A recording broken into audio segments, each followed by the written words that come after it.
예미야, 상추가 없다. 가서 상추 좀 더 사와라.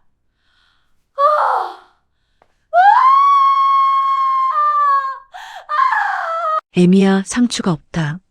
가서 상추 좀 더 사와라. 상추였습니다. 시어머니의 손가락이 가리킨 건 고작 상추 한 접시였는데 그 손가락 끝에서 저는 지난 4년치의 모든 굴욕을 한꺼번에 보았습니다. 저는 채반에 상추를 집어들었습니다. 그리고 거실로 나갔습니다. 구독과 좋아요는 이 정거장이 계속 운영될 수 있는 큰 힘이 됩니다. 제 이름은 이수빈입니다. 39살. 인테리어 회사 과장이고 2년 전 다자인으로 직접 설계한 84평형 아파트에 살고 있습니다. 설계했다고 했지만 정확히는 그 아파트의 70%가 대출이라는 사실을 결혼한 지 2달 만에 알았습니다. 남편 안준혁은 192cm의 거구에 한때 실업팀에서 농구를 했던 남자입니다. 처음 맞선 자리에서 그를 봤을 때 저는 솔직히 심장이 2박자쯤 건너뛰었습니다. 키가 크고 어깨가 넓고 웃을 때 눈이 가늘어지는 방식이 꼭 드라마 속 남자 같았습니다. 인터넷 쇼핑몰 대표라고 했고 부모님이 아파트 하나 해줬다고 했습니다. 인물 좋고 사업도 하고 집도 있다니. 그 시절 35살의 저는 그게 충분한 조건이라고 생각했습니다. 무던히도 순진했습니다. 결혼하고 한 달이 채 안 됐을 때였습니다. 준혁이 조심스러운 표정으로 제 앞에 앉았습니다. 사업 자금이 조금 필요하다고 했습니다. 딱 4천만 원만 빌려달라고 석 달 안에 꼭 갚겠다고 했습니다. 저는 그때 이미 느꼈습니다. 목덜미 뒤쪽이 서늘해지는 그 감각을요. 하지만 각 결혼한 새댁이 남편의 청을 거절하기가 어디 그리 쉬웠겠습니까? 제 통장에서 4천만 원이 빠져나간 지 보름 만에 아파트 지하 주차장에 반짝이는 검은색 외제차 한 대가 들어서 있었습니다. 1억이 넘는 차였습니다. 제가 눈이 동그래져서 쳐다보자 준혁은 태연하게 말했습니다. 할부야 할부. 사업에 이미지가 있어야지. 그날 밤 이불 속에서 저는 천장을 보며 생각했습니다. 이 사람이 빌려간 4천만 원의 일부가 그 차 할부금에 쓰이고 있구나. 그리고 그 사실을 깨달으면서도 아무 말도 하지 못하는 내가 이 결혼에서 어떤 위치에 있는 사람인지를요. 목구멍 어딘가에서 차가운 것이 내려앉았습니다. 신혼의 설렘이 아니었습니다. 그건 예감이었습니다. 좋지 않은 일이 계속될 것이라는 예감. 시어머니 박 여사는 처음부터 제가 탐탁지 않으셨습니다. 직접적으로 표현하지는 않으셨지만 그분의 방식은 더 세밀하고 더 집요했습니다. 집들이 날 제 친정에서 가져온 혼수품들을 하나하나 손으로 들었다 놓으시며 요즘은 이런 걸 혼수로 가져오는구나 하고 혼잣말처럼 말씀하셨습니다. 명절 때마다 수빈아, 이 집은 이렇게 안 해요라며 제가 만든 음식을 간이 안 됐다. 모양이 이상하다 하셨습니다. 그러면서도 당신 아들이 사업을 잘 못하거나 빌린 돈을 안 갚아도 언제나 수빈이가 아들을 너무 쪼아서라는 말로 끝을 맺으셨습니다. 그렇게 4년이 흘렀습니다. 할머니가 안동에서 올라오셨다는 문자를 받은 건 그 전날 낮이었습니다. 저는 회의실에서 클라이언트 프레젠테이션을 준비하다가 잠시 손을 멈췄습니다. 손녀 걱정되어 올라오신다는 메시지 끝에 밥은 잘 먹고 있나? 할미가 청국장 담가서 올게라는 문장이 붙어 있었습니다. 저는 그 문장을 2번 읽었습니다. 청국장. 할머니 집에 가면 언제나 그 냄새가 먼저 마중 나왔습니다. 청국장과는 다른 훨씬 깊고 구수하면서도 알싸한 냄새. 안동 시장통 좁은 골목에서 30년 넘게 6개 테이블짜리 식당을 하시며 지켜온 그 냄새였습니다. 어린 시절 아버지가 도박으로 가산을 탕진하고 어머니마저 저를 두고 집을 나간 후 저와 언니를 키운 건 그 청국장 냄새였습니다. 할머니는 새벽 4시에 일어나 장을 끓이셨고 그 냄새가 골목밖까지 퍼져나가 손님들을 불러 모았습니다. 그 냄새 안에서 저는 학교를 다녔고 대학을 갔고 취직을 했습니다. 그 냄새가 그 사람이 올라온다는 것이었습니다. 하지만 저는 그날 회사 일로 늦게 귀가했습니다. 현관에 들어서자 할머니의 짐이 있어야 할 자리에 아무것도 없었습니다. 신발장 옆에 놓아두셨을 낡은 캐리어도 저를 위해 담가 오셨을 반찬통도 보이지 않았습니다. 이상했습니다. 저는 거실을 둘러보았습니다. 준혁은 소파에 비스듬히 누워 핸드폰을 보고 있었습니다. 술 냄새가 났습니다. 할머니 어디 계세요? 준혁은 고개를 들지 않았습니다. 저는 한 발 더 들어갔습니다. 오셨다면서요? 연락받았는데. 갔어. 너무나 짧고 담담한 대답이었습니다. 마치 배달음식 얘기를 하듯이 저는 가슴 한가운데가 내려앉는 느낌을 받았습니다. 갔어요? 어떻게요? 왜요? 준혁은 그제야 핸드폰에서 눈을 떼어 저를 보았습니다. 그 눈빛이 지금도 기억납니다. 죄책감도 미안함도 없는 눈빛이었습니다. 오히려 조금 귀찮다는 표정이었습니다. 우리 집이 양로원이야? 돈도 안 되는 노인네를 왜 여기다 들여? 그냥 여간방 잡아줬어. 저는 그 자리에서 굳어버렸습니다. 무릎이 달달달 떨렸습니다. 분노인지 슬픔인지 알 수 없었는데 두 가지가 동시에 몸 안에서 진동했습니다. 여간방이요? 왜 잘못됐어? 하룻밤 자고 내일 아침 차 타면 되잖아. 저는 말을 잇지 못했습니다. 머릿속에서 그림이 그려졌습니다. 밤새 짐을 싸신 할머니가 새벽 버스를 타고 올라오셨을 겁니다. 무릎이 좋지 않아 계단을 오를 때마다 한 발씩 모아 딛는 분이 캐리어를 끌고 우리 집 앞에 서셨을 겁니다. 그리고 술 취한 사위 앞에서 저는 더 이상 상상하기가 싫었습니다. 이웃 할머니에게 뒤늦게 전화로 물어보았습니다. 새벽 2시쯤 터미널 방향으로 혼자 캐리어를 끌고 가시는 걸 봤다고 했습니다. 아무 말도 없이 조용히 걸어가셨다고 했습니다. 할머니는 손녀가 깰까봐 아무 말도 안 하셨던 겁니다. 그날 밤 저는 혼자 욕실에 들어가서 수돗물을 3개 틀어놓고 울었습니다. 수도꼭지 아래 웅크려 앉아서 물소리에 울음소리를 죽이며 오래오래 울었습니다. 어깨가 들썩일 때마다 차가운 타일 벽에 이마를 댔습니다. 할머니는 위암 수술을 하신 지 2년밖에 안 됐습니다. 겨울에 아침 새벽부터 일어나 장을 끓이시는 분이 그 새벽에 낯선 여간방에서 혼자 누워 계실 겁니다. 그런데 저는 그 방의 전화번호조차 모릅니다. 다음 날 아침 저는 할머니께 전화했습니다. 벨이 오래 울렸습니다. 할머니는 이미 안동으로 내려가는 첫 차를 타셨다고 했습니다. 잘 도착하셨다고, 걱정 말라고, 거기다가 수빈아, 할미는 괜찮다. 청국장 냄새만 맡으면 배불러라고 하셨습니다. 저는 전화기를 쥔 손에 힘을 주었습니다. 눈물이 나올 것 같아서 손톱이 손바닥에 박히도록 주먹을 쥐었습니다. 괜찮다는 말이 가장 안 괜찮은 말이라는 걸 저는 오래전부터 알고 있었습니다. 어린 시절 아버지가 또 돈을 잃어 빈손으로 들어오던 날마다 할머니는 언제나 그렇게 말씀하셨습니다. 괜찮다. 할미는 괜찮다. 그날부터였습니다. 제 안에서 무언가가 굳어가기 시작한 것이 어떤 분노는 뜨겁습니다. 눈물이 나고 소리를 지르고 싶어지는 분노. 하지만 그날 이후 제 안에서 자라난 건 그런 종류가 아니었습니다.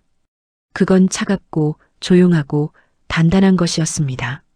마치 시멘트가 굳어가듯이 무언가를 결심했다기보다는 무언가를 더 이상 참지 않겠다는 경계선이 서서히 만들어지는 느낌이었습니다. 저는 그때부터 조용히 움직이기 시작했습니다. 먼저 대학 선배에게 연락했습니다.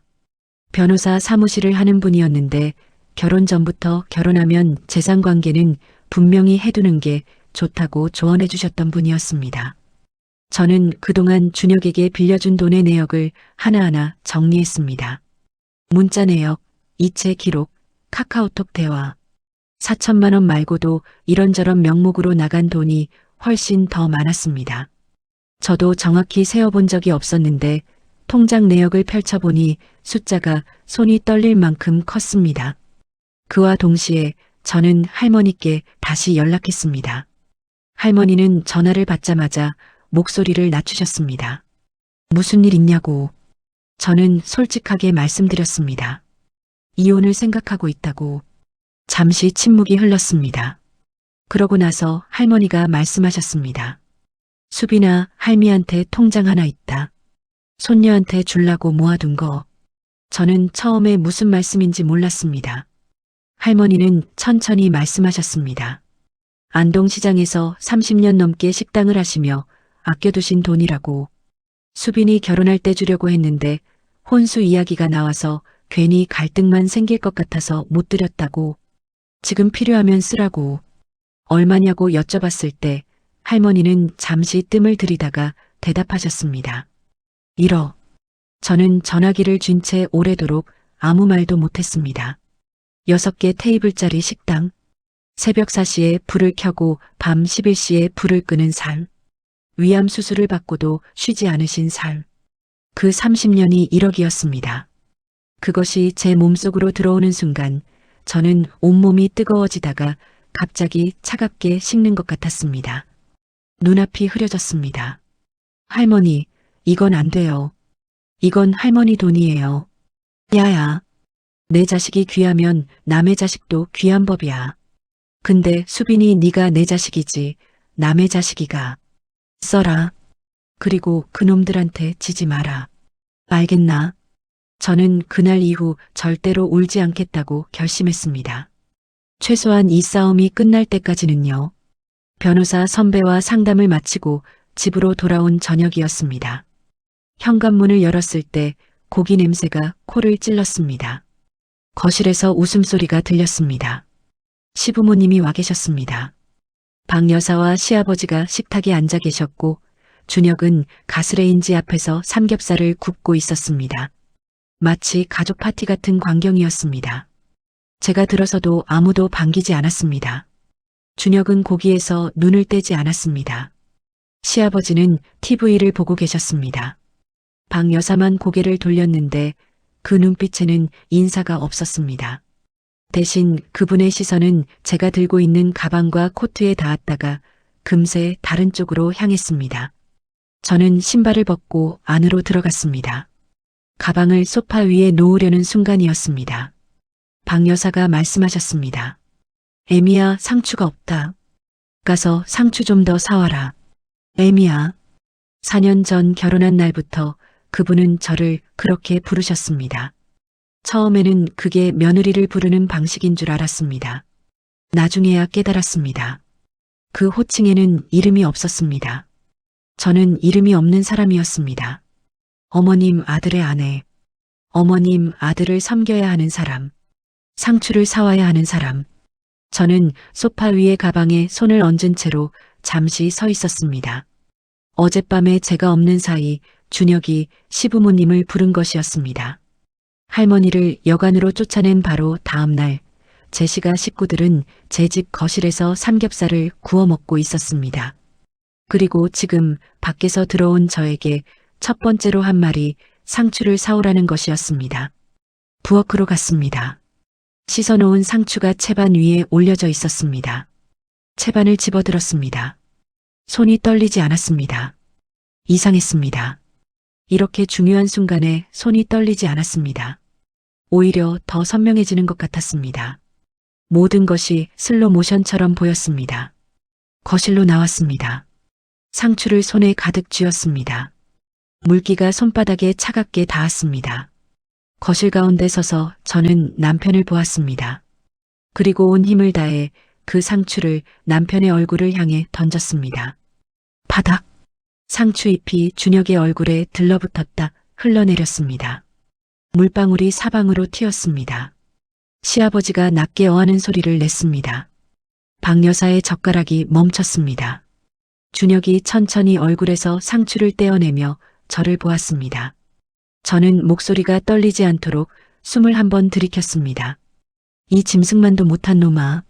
어제 당신이 쫓아낸 노인네가 왜 온 줄 알아? 당신 대출 갚으라고. 내 집 구하라고. 당신이 다 써버린 것들 메꾸라고. 그 손으로 직접 담근 청국장 들고 새벽 버스 타고 올라오셨어. 위암 수술하고 2년밖에 안 된 분이. 그리고 당신은 그분한테 뭐라고 했어? 돈도 안 되는 노인네라고? 거실이 조용해졌습니다. 삼겹살 기름이 지글지글 끓는 소리만 들렸습니다. 저는 가방을 열었습니다.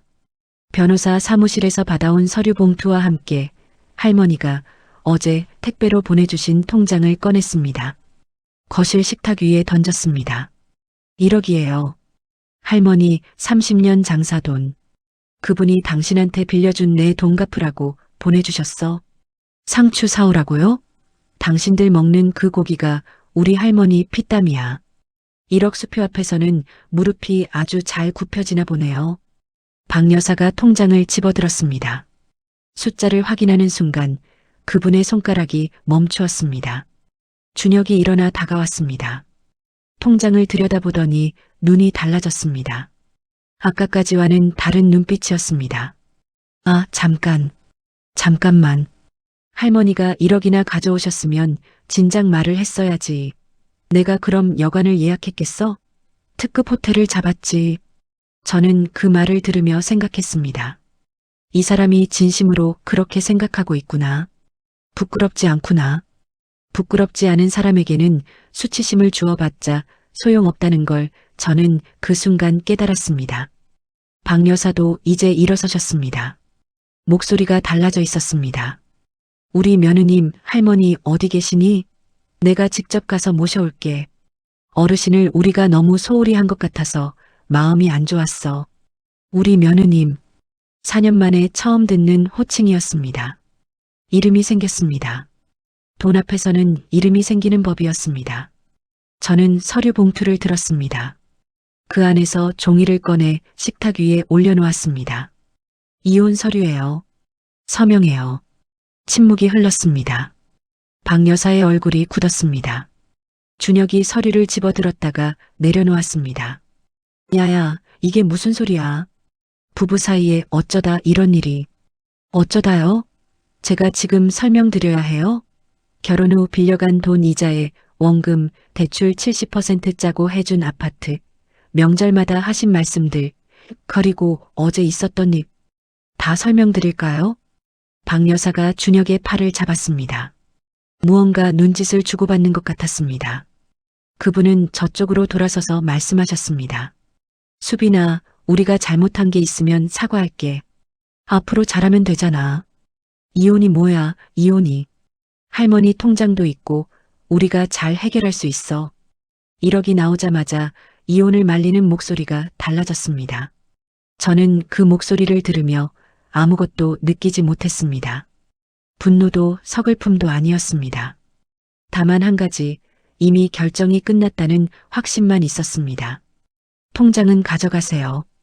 빌려드리는 게 아니에요. 사인하기 전에 변호사 통해서 정리할 거예요. 서명은 일주일 안에 해주시면 됩니다. 저는 코트를 들고 현관을 향해 걸어갔습니다. 뒤에서 준혁이 제 이름을 불렀습니다. 박 여사가 불렀습니다. 하지만 저는 돌아보지 않았습니다. 현관문을 열고 나오는 순간 복도에 찬 공기가 얼굴을 스쳤습니다. 코끝이 찡했습니다. 눈물은 나오지 않았습니다.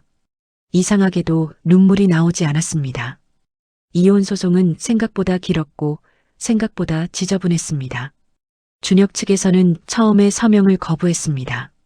변호사를 통해 재산 분할을 최소화하려 했고 제가 요청한 대여금 반환 청구에 대해서도 이건 빌린 돈이 아니라 생활비였다는 주장을 내세웠습니다. 저는 그때 이미 예상했던 일이었습니다. 그래서 증거를 준비해 두었습니다. 준혁이 제게 보낸 문자 메시지 중에는 빌려줘서 고마워, 갚을게라는 문장이 3군데 있었습니다. 카카오톡에도 비슷한 내용이 있었습니다. 법원은 그것들을 다 읽었습니다. 소송이 진행되는 동안 안준혁의 쇼핑몰 사업은 조용히 무너지고 있었습니다. 사업 부진을 숨기기 위해 지인들에게서도 돈을 빌렸던 것들이 하나씩 수면 위로 떠올랐습니다. 외제차는 할부를 버티지 못해 압류됐습니다. 아파트는 대출 이자가 연체되기 시작했습니다. 겉으로는 번듯해 보였던 모든 것들이 실제로는 남의 돈으로 쌓아 올린 성이었습니다. 그 성은 아무런 소리도 내지 않고 허물어졌습니다. 준혁은 결국 신용불량자가 됐다는 소식을 나중에 전해 들었습니다. 그 소식을 들었을 때 저는 아무것도 느끼지 못했습니다. 슬프지 않았고 통쾌하지도 않았습니다. 다만 오래된 책의 마지막 페이지를 덮는 것 같은 느낌이었습니다. 이혼이 성립된 날 저는 퇴근길에 편의점에 들렀습니다. 캔맥주 하나와 오징어 땅콩 한 봉지를 샀습니다. 집 앞 벤치에 앉아 혼자 캔을 땄습니다. 차가운 거품이 입안에 퍼졌습니다. 가로등 불빛 아래 가을 나무들이 잎을 털고 있었습니다. 저는 그 광경을 한참 바라봤습니다. 이상하게 평화로웠습니다. 그해 겨울이 끝나갈 무렵 저는 안동으로 내려갔습니다. 할머니 식당은 저녁 장사가 막 시작될 시간이었습니다. 좁은 골목에 들어서자 그 냄새가 났습니다. 청국장 냄새. 구수하고 알싸하고 따뜻한 냄새. 저는 그 냄새를 맡는 순간 걸음을 멈추었습니다. 목이 조여왔습니다. 서울에서 홀로 버텨온 몇 달 동안 한 번도 오지 않던 눈물이 그 냄새 앞에서 왈칵 쏟아질 것 같았습니다. 저는 심호흡을 한 번 하고 골목 안으로 들어갔습니다. 주방에서 국자를 들고 계시던 할머니가 저를 보셨습니다. 아무 말씀도 안 하셨습니다. 그냥 국자를 내려놓고 걸어 나오셨습니다. 그리고 저를 안으셨습니다. 할머니의 어깨는 가늘었습니다. 예전보다 더 가늘어진 것 같았습니다. 위암 수술 이후로 몸이 더 줄어드셨구나 하는 생각이 들었습니다. 그 가는 어깨에 제 얼굴을 묻고 저는 오래도록 서 있었습니다. 할머니가 등을 두드리셨습니다. 아무 말씀이 없으셨습니다. 그 손이 느리게 천천히 등을 두드렸습니다. 옛날에도 그랬습니다. 아버지가 집을 나가버린 날, 어머니가 보이지 않던 날 학교에서 울면서 집에 돌아오던 날마다 할머니는 언제나 말없이 등을 두드리셨습니다. 그 손이 저를 키웠습니다. 그 손이 저를 세웠습니다. 한참이 지나서야 할머니가 말씀하셨습니다. 야야, 이제 청국장 먹고 가래이. 오늘은 특히 잘 됐다. 저는 고개를 끄덕이며 할머니 뒤를 따라 주방으로 들어갔습니다. 펄펄 끓는 뚝배기 옆에 앉아 한 숟가락 떠넣었습니다. 뜨겁고 깊고 구수한 맛이 목구멍을 타고 내려갔습니다. 눈물이 나지 않았습니다. 안에서 따뜻해지는 것만 느껴졌습니다. 저 바깥에는 겨울 골목길이 있었고 가게 간판 불빛이 찬 공기 속으로 퍼져나가고 있었습니다. 할머니는 다시 주방으로 돌아가 국자를 드셨습니다. 저는 그 뒷모습을 바라보았습니다. 가는 어깨, 짧은 파마머리, 낡은 앞치마. 이 등 뒤에서 제 인생이 자랐습니다. 청국장 냄새가 가게 밖으로 퍼져나갔습니다. 골목 끝까지, 아마 더 멀리까지. 그날 저녁 할머니가 제 옆에 앉으셨습니다. 손녀 보는 눈이 아니라 어른 대 어른 보는 눈으로 저를 보셨습니다. 수빈아, 네 눈에 눈물 나게 하는 놈은 천벌 받게 돼 있어. 할미가 살아온 것만 봐도 그건 안다. 그 돈은 아깝지 않다. 네가 그걸로 똑바로 일어섰으면 그게 쓴 거야. 저는 할머니 손을 꼭 잡았습니다. 그 손은 거칠었습니다. 30년 넘게 국자를 쥐고 냄비를 들고 새벽에 시장을 다녀온 손이었습니다. 그 손의 거칠음이 그냥 피부가 아니라 시간이라는 걸 저는 이제 알았습니다. 봄이 오면 저는 다시 일을 시작할 겁니다. 이미 작은 인테리어 프리랜서 일도 들어오고 있습니다. 아직은 좁은 원룸이지만 제 이름으로 된 첫 번째 공간입니다. 창문에 작은 화분 하나를 올려두었는데 주인 닮아서인지 아직은 뿌리를 내리는 중입니다. 가끔 그 사년이 억울하게 느껴지는 날이 있습니다. 쏟은 돈, 쏟은 시간, 쏟은 정성이 모두 없어져 버린 것만 같아서요. 하지만 그러다가 다시 생각합니다.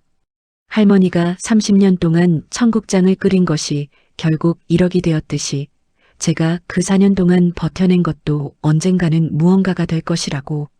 가족은 계산하는 관계가 아닙니다.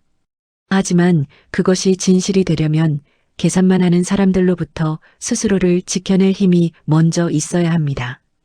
그 힘을 저는 상추한 웅큼에서 찾았고 할머니의 1억짜리 통장에서 배웠습니다.